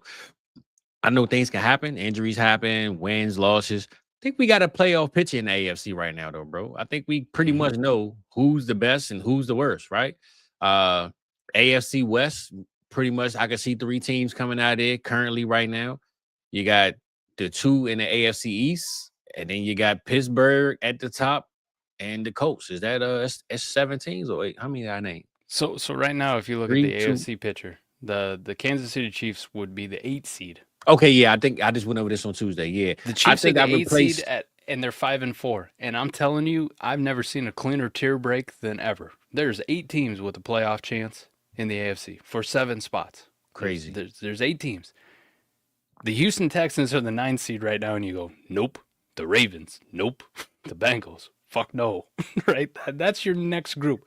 Like, there's a clear tier break of yes, and there's a clear tier break of Not fucking happening for you. You guys might as well just hit the eject button and move on. Yeah, and I think the Jaguars, they in this playoff spot. I think they're going to be the team that falls out. If I got to get one team to come out of that spot, I can see the Chiefs taking their spot. It's a much different situation when you look at the NFC, right? The Minnesota Vikings right now are the 10th seed. Bro, look at the NFC North alone. Yeah. I didn't even realize that the Detroit Lions were that low. I thought they were still at the top, but that tie that Green Bay has is kind of keeping them afloat. But the Bears came back. The Vikings are kind of sort of trying to win some games now. The NFC North is a lot tighter than what I thought it was. And then you got the NFC West with the 49ers and Seattle and the Rams. And I'll give your Dallas Cowboys some props, right? I'll give your Dallas Cowboys some props here on this one. I mean, they're sitting here at 3-5-1, all right? They just made the Quinnen Williams trade. We'll see how that goes for the defense, if they can pick it up a little bit. But Dallas don't give them no props, man. Don't give them no props, bro. Dallas there's a reason why I'm going to say that. They lost to the Panthers and the Cardinals. Imagine if they won those games, bro. God damn. Like, if I have to make the determination on NFC teams that have no fucking shot at making the playoffs. Yeah. Like, I mean, none. Like, buried and dead. Giants, Saints, end of fucking list. Yeah. And surprisingly, the Panthers are on that list, bro. I don't know how, but they're not on that list. They are not on that list. They're the 9th seed at 5-4. Shout out Jake. Bro. Crazy. But I give you 2 NFC teams. Giants, Saints, no fucking chance. Not happening for you. Yeah. I would say the Cardinals, too. The Cardinals just beat the Cowboys. I know. That's why I said, man, I can't believe Maybe it, they bro. found something in another shitty journeyman quarterback, like a la Geno Smith or Sam Darnold or Daniel Jones or whoever the fuck it's going to be. Right? Maybe they found something. Maybe they did. Jameis Brissett. Fuck it. What do we call him? Jacoby Flacco. Yeah. Hey, man. I like that boy Brissett, though, man. I see, this is the difference, though. And I know we not talking about the Cardinals, but I think when I talked about Cliff Kingsbury, Mike, everybody looked at me crazy when I told him, man, Cliff is solid, bro. Man, Cliff don't know how to coach the quarterback. Mike, when you coaching Kyler Murray, it's a different story, man. As we can see, I think this dude has not taken the game serious. Jacoby Brissett has come in there and shown that team leadership. He's shown them professionalism. He's shown them, listen, Marv, you my guy. When they asked, I don't know if you saw the press conference, and they asked him, hey, how did you know that Marv was going to be the one tonight? He said, when he put his shoulder pads on, I already knew. Like, I didn't have to see nothing else. This is the number one receiver on this team. I'm going to get him the damn ball. Easier said, that's the easiest thing he could have said. Kyler, well, it ain't my job to get him the ball. What? You have no idea why this hasn't been the game plan the entire year. Right? Whether that's the OC, whether that's Kyler, whoever the fuck it is, right? I don't know if the OC's calling shit up where it's not Marv as the number one read, because that could be thing. And Kyler could be trying to do the, hey, I'm doing the plays as they fucking come. I'm following the fucking orders. I'm being the good soldier, right? I'm throwing to the ball to what's designed as the first read or the second read on this, and it ain't Marv. Yeah. Or it could be a combination of both. Could be a shitty offensive coordinator. It could be fucking Kyler just being like, I don't know what I want to do. I just want to run in circles here really fast. Like, look at my shoes. They light up. Look how fast I am. Because he does look like a fucking angry toddler when he does. Like, he just got some lights on his shoes. So, I don't know what the problem is, but maybe Jacoby Brissett is just enough of a veteran and, like, I don't give a fuck what this OC says, right? My first read every play is going to be, where's 18? 18? There you go. Oh, there's 2 guys on him. All right, we'll go to somebody else. Well, there's only one guy on 18. That's where I'm throwing the ball. Yep, and that's what the Jets need, man. This is what losing teams need. You need a veteran like a Joe Flacco to just say, hey, I'm throwing to my best people. I'm not wasting no time listening to what his coach talking about. I just shit on Sam Darnold, but that's what he's doing fantastically in Seattle this year. Where's 11? Yeah, that's exactly what he's doing. Where's 11? You're right. You know what I'm doing? I might have to move around a little bit, but I'm finding fucking 11. You're right. Unless you absolutely take 11 away from me, I'm finding them. You want to put 3 guys on them? All right, then I'll find Arroyo, or I'll find Cooper Kupp, or I'll find, now Rashid Shaheed or Torrey Horton, or whoever the fuck it's going to be. But my first read is 11, every single play. And that's, I think, like you said, man, the veteran thing, man, when you question what the OC is doing, I believe the veteran is what you need. Because, what'd you say, Coach? Oh, I couldn't hear you. Oh, all right. Yeah, this is the play right here, y'all. You know what I'm saying? Like, this is the play. Joe Flacco has done it since he's been in fucking Cincinnati. I'm telling you. I mean, you don't target Chase damn near 20 times a fucking game. That was not the play, right? That was not the play call. I guarantee you Zach Taylor is not calling up 20 first read looks for Jamar Chase. He is not. I'm sure. There's no fucking way. I'm sure. I mean, the way Joe Flacco's targeted Jamar Chase is like literally if you're playing Madden and you just find that one play that works and you're just like, fuck it, hurry up. The same play. I'm holding down the Y button. That's how we do it. We're just running the same shit over and over again. Yep. I said the same thing about Dak this year. I'm not knocking Schottenheimer because he seemed to be calling a solid game, but I think Dak locked in too. Man, look, coach, I got this. I've been around this game long enough. I got it. You call the running plays, cool. Anything else when it comes to this passing game, give me what I need, but I'm going to alternate how I want to do it. And I think that's what a lot of teams are missing. And we see Pat Mahomes do this once he get the, finger popping and all that good stuff. And a lot of these QBs that take over that game, they keep winning games like they're winning. So I think we need more of those. And not to mention Kyler Murray, the new Call of Duty drops on the 14th, Mike. So Kyler Murray he's living life there right now. Listen, I always see these memes. It's so weird how these timings line up. Like I'm all just the time. Every time, bro. Every fucking time. It made me question today, right? Like I saw another one come out about Kyler going on injured reserve while the new Call of Duty comes out, and I was like, feels like just like not too long ago I just saw this shit. It started to make me question how fucking often are they making Call of Duty games, man? Well, it's once a year. But it's all this. There ain't no fucking way it's more. It's got to be more than that. Nah, we got to get more than that. It's once a year. They update it, of course, throughout the year, but it's once a year. My next question is, who the fuck is buying this shit? Because I've been patiently waiting for Grand Theft Auto since like 2012. Hey, Mike, it feels like. You want to know? They just pushed the date back with Grand Theft again. I know they did. Those sons of bitches. So I don't know what's going on with that Grand Theft. I just know that maybe they're making it so good that it's going to last 20 years this time. You know what I'm saying? You know what they're doing, right? They're delaying the release. That way they can get it out right around Black Friday, and they can get it right around the PS6 release. Oh, for sure. They can get it right around Christmas time. You know it. You know what? Those tariffs messed it up. The tariffs, the new PlayStation 6, they can't, you know what I'm saying? So now they're waiting for the tariff to end so we can have a PlayStation 6 and we're going to drop Grand Theft. You're right. I ain't think about that. You're right. I'm telling you, too, if we don't get a Red Dead Redemption 3, like, right after that shit. You know about that Red Dead, Mike? Okay, all right. Come on. What do I know about that Red Dead? That's Grand Theft Auto with horses. Yeah, bro. That was that Red Dead 2. I ain't really get down with 1, but 2, that was the one, brother. 2 is the only game I can honestly tell you. You got that achievement for completing 100%. Yeah. Like, I mean, doing everything. You was locked in. Red Dead 2 is the only one that I ever 100%ed that motherfucker. I think I missed like 3 animals I had to skin, but I did everything else, though. I got them all. Damn. We're checking out YouTube videos on where to find this shit. Yeah, me too. Hey, listen, shout out to YouTube, baby. All right, shout out to YouTube. That's what, look, nowadays, I remember my brother, Young Marley, man, listen, one thing I will say about him, Tomb Raider, Metal Gear Solid, any of these games you had to think, that was his thing. He was sitting in the house all freaking day, Mike, and figure out. Metal Gear Solid. Me, I'm outside. I ain't got time to you. I'm gonna come in and let me know what happened, right?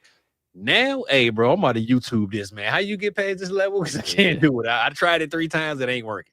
Hey, that's fine, man. When I was in my super young days, we were outside all the time doing fucking baseball and football or whatever. But listen, I live in the Midwest, and I've lived in the Midwest my entire life. We got like 6 months a year. Your ass can't be outside. Like, it's fun to get the neighborhood together and have a snowball fight. You know what I mean? But eventually, your little ass starts freezing. You covered in snow. Eventually, you can't feel your toes, right? Like, you got snot boogers that are frozen, just dangling down. It's time to go inside. And when it was time to go inside, talk about it. Young Molly, fire up that Metal Gear Solid. Let's go. Snake. Anything you got to think, Mike, Young Molly on it, baby. He gonna get in. He gonna sit in the house and figure it out. I'm YouTube, and I ain't got time for all that. All right, but if I had YouTube with Metal Gear Solid days, I would have fucking busted that shit out. How the fuck do I beat this level? Instead, you just beat your head against a wall for like 4 hours, dying the same way. That's what he used to do. He used to do it, man. I couldn't do it, Mike. I ain't got time, man. I didn't even get to tell you, man. What's up? You told me last week. We talked last Friday about this. You said you got the weekend off. Make sure you go watch. I saw in the Discord. Make sure you go watch Hightown. Mm-hmm. I finished the whole fucking thing. Dang. All 3 seasons, Fizz. We're all caught up. I binge watched the shit out of it. You want to talk about finger popping. I told you, bro. Shit. But now if you notice this, season 2 and 3, they kind of slowed it down. But season A 1, little bit. I think they realized like we going too hard. You know what I'm saying? It's going It was crazy. like a softcore porn for most of that series. And I'm like, Mike, I'm talking about we watching these 3 p.m. I gotta mute the damn TV because my kids up. I'm like, come on, man. I'm just trying to watch this show. Damn, bro. You almost lost me because that first episode, like when you told me to watch it, I put it on and it's like, They at the club. I know. you almost lost me too. Listen, I will say this. I am progressive in my thinking, okay? Mhm. I want got you. everybody to be happy and love who you love, and you want to talk about those issues. But when you start to get with people dressing up with fairy wings and like lots of neons and techno music and that kind of shit, like not my jam. Don't For really sure. care. Okay, go do sure. your thing, have a good time. All right, but not my thing. And that whole like first episode when he starts off and they're in the gay club going Mike, the down, whole- I was like, But if you "Fizz, notice what this, the fuck are you making me watch right now?" Mike, listen, this the funny part though. Season 1, it was filled with that. I think if you watch season 2 and 3, they got rid of all of that stuff. I think they then realized, it became more about like adultery and like cheating on your Exact- spouse and you like, know, it murder. remind me of Power. Remember when Power first? And it's a starring show too, so it makes sense. When Power first started, season of Power was all soft corn fucking. exactly. Then they started getting into the real deal, drug dealing, and so I think this is what ended up happening with this show. And I even Googled it because you could tell when it ended, it wasn't supposed to end. And I read that they canceled the show because they had Power, other stuff to invest in. Mhm. But I believe once Netflix pick up your show, they'll find a way for the fans to say, man, I like that. Y'all gotta bring that back. And it just ended like 2 years ago, so it's not that old. I can't believe too you brought up Power, man. It just Naturi Naughton. God damn. Damn.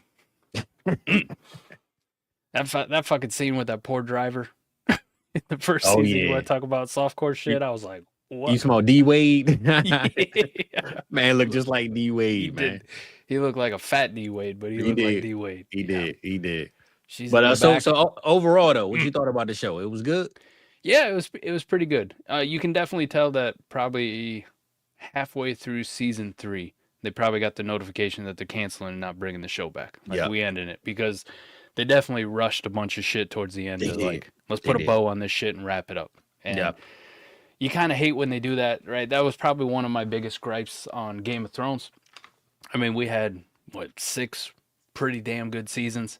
And then that 7th season, it was like those guys were leaving to do Star Wars and we got to wrap this shit up. And it was like, you guys rushed the fuck out of this. And you just have plot holes and questions you never answered. And it kind of felt a little bit like that, but not to that level of shittiness. So at the end of the day, it was a pretty good show. It was worth the watch. Yeah, it was. worth I the mean, watch. especially if you binge watching, you ain't got nothing else going on. Yeah.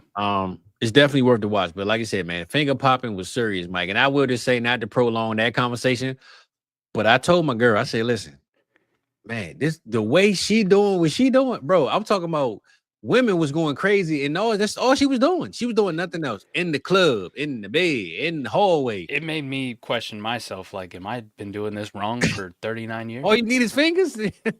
Like, if I could just do this off fingers, Jesus, Mike, this I gotta chick step here, my game up. this chick here, man, she's the GOAT. I'm gonna tell you that right now, man. All right, she's the GOAT of the hand motions, man. I need to see her versus Pat Mahomes. Who gonna win this battle? I don't know, but I've been guys, working it's on called mine. it's I called put High weights. Town. It's called High Town, man. I gotta holler at Maddie too, because it's based out of Boston, somewhere in Massachusetts, man. We The gotta fucking figure out. accents sometimes of some of those people was flooring me. I was Yeah. fucking rolling listening to them talk. Yeah. It was it's it called, was it's all called that High shit that- Town on Netflix, though, guys. High It's Town. all that on shit I Netflix. make fun of them for, like go park your car in Harvard Yard. Let's go down to Southie and fuck up some smart kids. Yeah, yeah. Like I said, season 3, I was kind of mad they rushed it, but you could tell they got to the real basis of the show, and it was solid. It was a solid show. We ain't got nothing to do. Put that on. You'll run straight through the show, and I'm probably you went through it in a week. So Fast. I went through it faster than that main character was going through chicks in the club. nah, Which is a lot. For real. Well, I mean, Time out too. Oh, go ahead, Just so everyone's prepared, if you go watch it, the shit is on Netflix. It is a Star but it is on Netflix.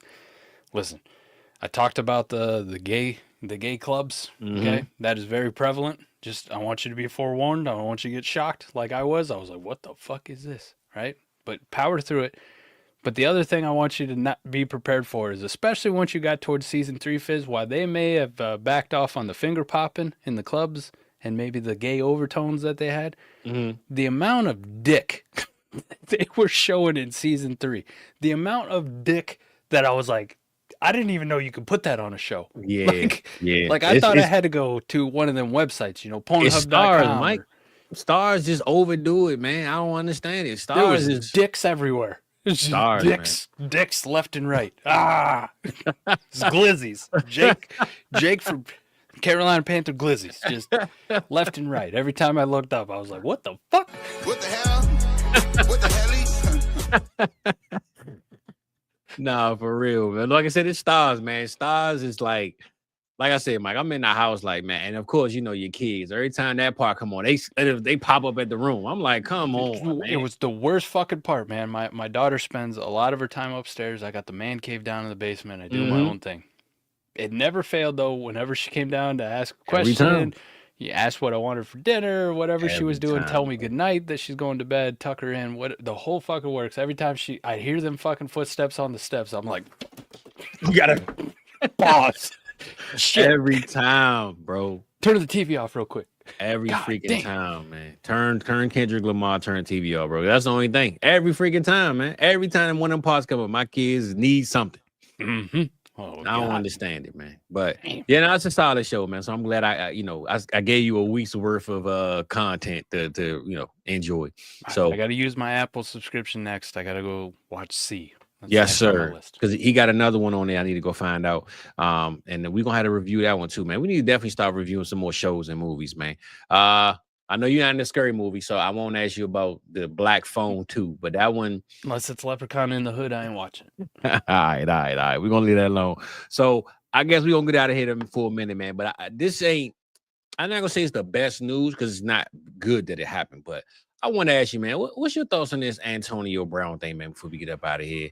That fucking came out of nowhere, right? And they said it was from like 6 months ago. Oh, so you didn't know what happened? I didn't know what the fuck happened. I got the ESPN notification, and I was like, extradited from Dubai on attempted murder. I break it down. The guy Aiden Ross, he's one of them streamers. He go online and he be having like celebrity rappers do music, comedians. He hosts boxing events, all that.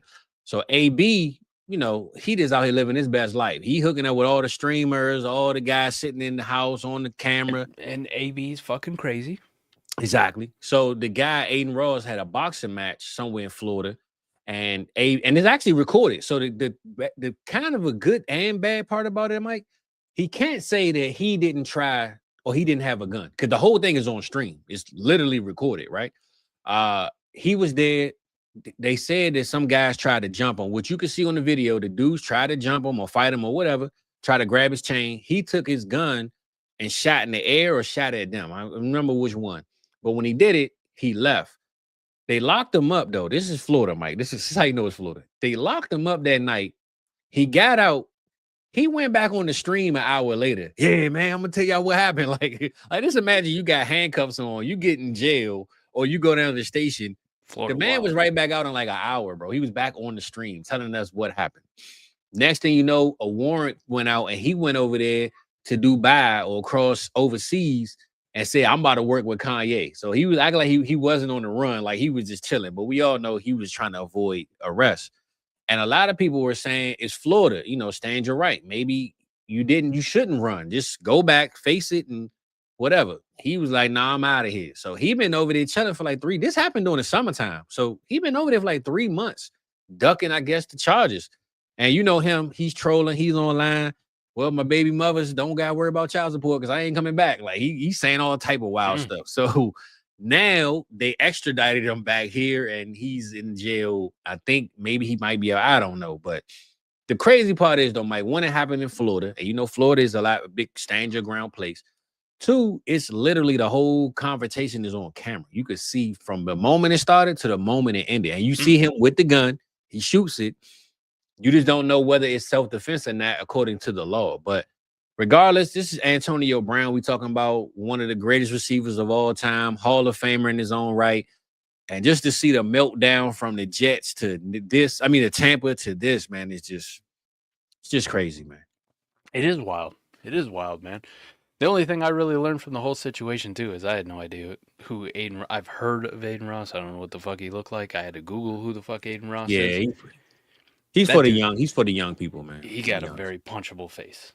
He's pretty corny, Mike, to be honest. But he found a way to finesse the culture, and he's in it. You feel me? He's got a very punchable face. You know, he found a way to be a finesse nice the guy. culture. I have this strong urge just to punch him in his face for no reason. Fucking crazy. It's kind of wild too.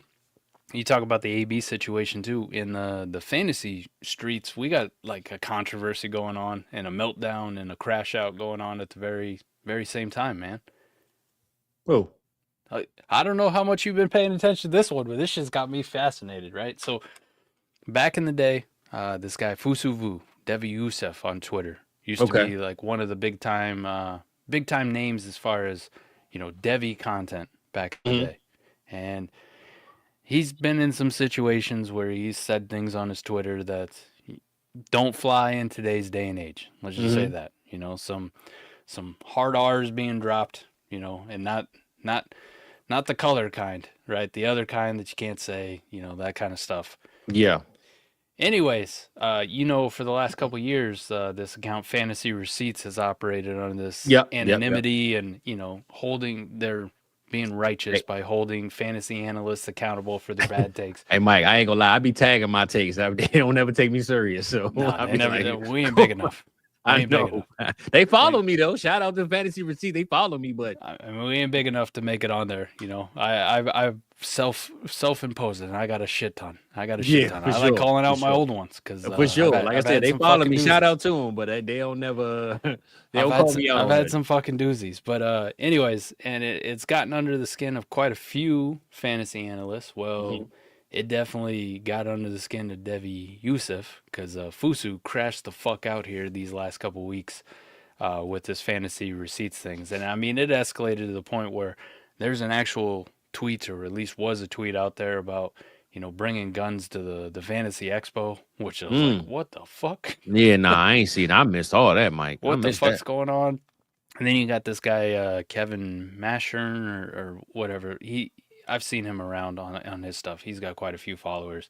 Like diving in deep to uncover who Fantasy Receipts actually is, and like going through whole videos and making like a 17-minute Twitter video of like, here's all my evidence on who this is, and here's all. I was like, what the fuck is going on? I missed that.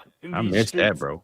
But look, we streaming on X right now. Shout out Cameron, man. Cameron Miles, we appreciate you, big dog. But I missed all that. I can confidently tell you I am not Fantasy Receipts. Well, it damn sure ain't me, cause like I said, they follow me, man, and I they never called me out. But yeah, I mean, I'll just say this, Mike. When you got people questioning your work and you kind of take it to heart, sometimes you don't look at it as a game. You know what I'm saying? Because I know a lot of people that we rock with personally, they block them. Like they like, look, man, you know, it's a lot of negativity over there. I mean, I look at it both ways, man. It's the internet. Sometimes you don't take it serious, right? Sometimes you just say, listen, let them do what they do. It is what it is. You know what I'm saying? Like, again, I'm waiting for them to pull my receipts. Look, it's all good, baby. You feel me? I'll print them out for you. So ain't no big deal with me, but I definitely missed that controversy. And I wasn't it's good and bad with the Fantasy Receipts thing, right? The anonymity thing is kind of hilarious, right? But I don't think it gets as much traction if it isn't this mysterious, like, who the fuck is it, right? It doesn't get as big as it is, and it doesn't become a talking point if it's not. But in the same sense, to be frank with you, Adam and I fucking started doing what we did is because we looked at a lot of big-time fantasy analysts, and I was like, they're full of shit. Like, they're absolutely full of shit. Like, I play in leagues with these guys, and they're out here telling you to make this trade, and you know, trade Josh Allen. I'm just giving you an example. Trade Josh Allen for Lamar Jackson straight up.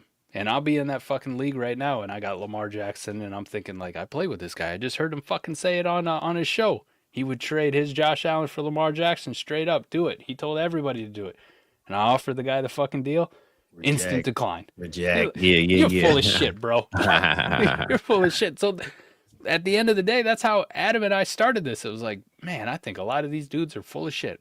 I think they're absolutely fucking ludicrous. And then when we got our tool at the lab and you could see like what leagues they play in, how many leagues they play in, and you got people out here touting how many shares of this rookie that, I'm at 70% exposure on it. And you pull them up on the lab and they got fucking 3 leagues. Get the fuck out of here.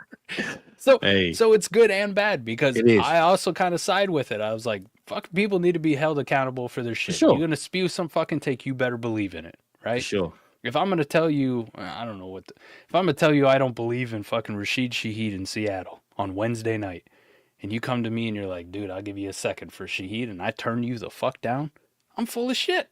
I don't believe what I say. So people need to be held accountable for it, but in the same sense, too, I'm like, man, they go hard after some people, and I know how some people react to it, and apparently they went too hard at this one guy, and he crashed the fuck out, man. Like, I was like, what the fuck? We're talking about bringing guns to the expo?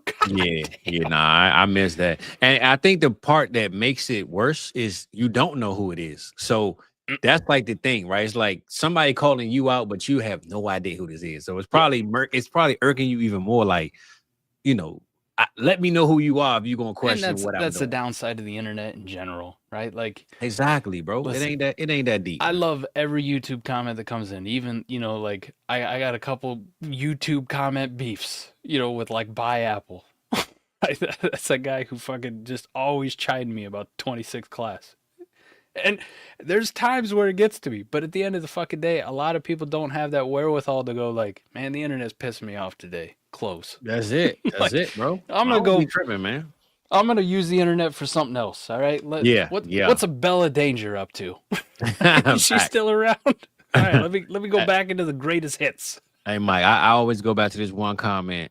Me and Rock was doing was on the Underdog Draft show. And of course, I always got my backgrounds on, on my green screen. And this guy had commented, he was like, man, who is this guy? Why is he in hell right now? Talk about my background, right? And I said, hey, man, shout out this dude right here, man. He want to know why. I said, because it's a hell of a life, baby. It's a hell of a show. So I'm glad you here. And literally, the guy went from, I guess, kind of trolling me to like, damn, that's what's up. You know what I'm saying? So I fed into his bullshit, and now he like, damn, all right, that was a good comeback. So I'm just saying, if I would have took it serious and said, well, why are you here? It would have went another way. But when I basically told him, hey, baby, this is a hell of a life. It's a hell of a show. So I'm glad you here. It literally changed the whole tone. So I just think the internet, man, it's a gift and a curse, but I don't be tripping, man. Please pull my receipts. I ain't tripping. It's all good. And hey, just keep tapping in, baby. That's all I really care about. So I ain't mad at it. About. Fizz is always going to bet against the fucking Eagles, even when they're beating the Chiefs by like 60 in the Super Bowl. Hey, baby. They won me some money a couple years ago, so I was just paying it forward. You know what I'm saying? Paying it back. All right. That's charity. When they was down at halftime, I paid some extra dividends and it came off for me. So let's see what happened this year, man. But tonight, Mike, I wanted to. We had a 1:30. That's kind of how I want to start keeping them, man. 1:30 or lower. I think people start seeing 2 hours and be like, oh hell no, I ain't watching that. These guys. We gonna keep it where we keeping it right now, but I did want to ask you about the AB thing in case you didn't know if the world wanted to ask. And again, we had the tragedy going on this week. We wanted to bring that up, which we did, man, with Kneeland and the Broncos and Raiders, and we covered everything I wanted to talk about, brother. Anything, man, you wanted to close out with or speak on right quick? No, sir. That wine I just polished off is hitting nice. There we go. Decoy Sauvignon Blanc. Yeah, that shit in the store on sale. I was like, sale? I don't know. Pretty good. Okay. Pretty fucking good. All right. Well, this good old Essentia, man, it was pretty damn good, baby. I went ahead and caught me some of that, man. Got me a 6-pack. You feel me? So got me a 6-pack of Essentia, and we feeling essential over here. I might want to get one of those because this could be the only 6-pack I'll ever have in my life. Well, we feeling real essential over here, baby. So I'm glad I got it. Nope. Though I did start hitting the weights this week, Fizz. Okay, I see you. I see you, man. Bust it out the rapper, sell it to a trapper. I see you over there, Mike. You know what I'm saying? You over here, you a hope dealer now. You went from a dope dealer to a hope dealer. Call you Jerry Jones, baby. All right, you over there selling his dreams. We trying to tighten up. There you go. Listen, I need to be on your same way, bro. Because one thing I learned about me, this is the time when I always gain my weight, man. You know, you got the Holidays. the holidays. Speaking of which, where's Mama at? I still need that sausage stuffing recipe. Man, and Mike, you ain't about to get nothing. Mom's going out of town every 2 days, bro. She out of town this weekend. She was last weekend. She was where was she at? I forgot where she was at. The week before that, she went to a Jacksonville game. Mom's out of town every weekend, brother. You ain't about to get nothing. You're short. She's getting them frequent flyer miles. Man, she living it up, bro. She living it up. I told you I would be a good friend. Your mom needs a travel partner, wants to go to Jaguars game. Bro, mom's living it up, Playboy. Mom's living it up. I ain't gonna lie, man. She sent us that schedule. Hey, I can't get the grandkids on these dates right here. So I'm just saying, I haven't checked it, so I don't know what's next. But I just know she ain't in the chat. She ain't even in town right now. That would be the weirdest conversation I think I'd ever have with my wife. Hey, where are you going this weekend? Well, Fizzle's mom's taking me to Jaguars. yeah. Let the wife know. I said hell no. So we good to go. I'll put it on IG. Hey, we out here. There we go, man. But yeah, man, it's holiday time coming up. Thanksgiving is here soon, man, and of course Christmas, and we got good old football coming up soon, man. So we're gonna stay tapped in. We're gonna stay locked in, man. Are you still working every day, or you finally got a day off, Mike? Nope, I had last weekend off, and I got this weekend off. That's why you did tell me. Knock on wood. All right, I don't want to jinx it because one of these fucking idiots will call me. I put my wiener in a machine and ripped it off. I need you to come in. Damn it. Damn it. But yeah, so far so good. Well, all right. Well, look, let's continue enjoying these days off because I ain't got one, and I'm gonna let you enjoy it for me, brother. I gotta get up at 5 a.m. Eastern Standard Time. I'm sleeping in. There we go. I ain't mad at you, man. So tonight, y'all enjoy. We glad that y'all was here. We hope y'all stay here. Don't forget to like and subscribe, baby. I'm pushing out these shorts now. I'm learning how to put some shorts together. I've been shorting it up, topping it up. And tonight, I will give me and my boy Mike some shorts, man, because we got to get back in the game. I got to get some short content with my boy, man. There we go. We going to keep it short with the fingers, baby. All right, so we appreciate y'all. South Harmon vibes. And don't forget, certified sh.it. You hit that promo code TURF. Get you some discounts on your jersey, baby. So it's all good, man. Make sure you're tapped in. Discord.